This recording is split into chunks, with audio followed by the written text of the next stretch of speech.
یہ حدیث سنانے لگا ہوں، حدیث ہے، حدیث رسول ہے. جوان خاص کر کے ذرا میری بات پہ توجہ کرے، اور بزرگ خاص کر توجہ کرے جنہوں نے تربیت کرنی ہے. سنیں، حضور کی بارگاہ میں ایک نوجوان آیا ہے، یہ سنگ میل ہے حدیث، اس کو یاد رکھنا. عرض کی حضور میں سارے گناہ چھوڑ سکتا ہوں، زنا نہیں چھوڑتا. حضور مجھے زنا کی اجازت ہونی چاہیے.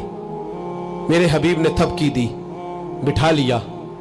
میں کہتا ہوں حضور نے گناہگاروں کو معاشرے سے کاٹا نہیں، ان کی تربیت فرمائی ہے، ان کی تربیت فرمائی ہے، ان کو قریب فرمایا. میرے حبیب کریم صلی اللہ علیہ وسلم نے فرمایا ادھر آ بیٹھ جا. بیٹھ گئے. حضور نے فرمایا تو پسند کرتا ہے تیری ماں کے ساتھ کوئی بدکاری کرے؟ حضور نہیں. فرمایا تو پسند کرتا ہے تیری بیٹی کے ساتھ کوئی بدکاری کرے؟ یا رسول اللہ میں آنکھیں نکال دوں گا. حضور نے فرمایا تو پسند کرتا ہے تیری بہن کے ساتھ؟ حضور میں کاٹ ڈالوں گا وہ ہاتھ جو میری بہن کی طرف اٹھیں گے.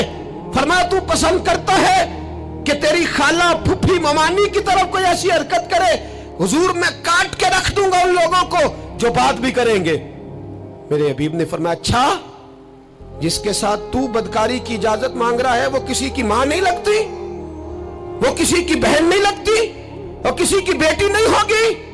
یاد رکھے ملا جلال الدین رومی ایک، امام غزالی دو، اعلیٰ حضرت فاضل بریلوی تین.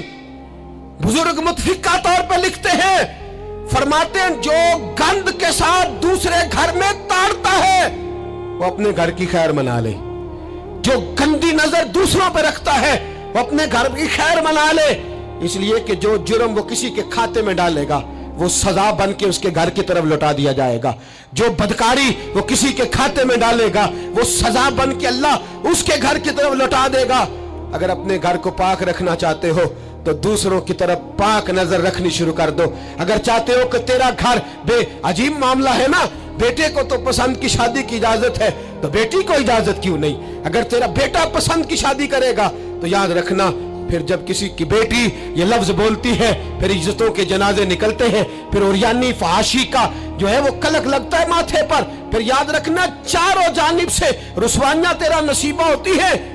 اگر تو بیٹی کو روکنا چاہتا ہے تو بیٹے کا ہاتھ پکڑ. اگر تو بیٹی کو صاف رکھنا چاہتا ہے تو بیٹے کو شرم و حیا کی چادر اڑا.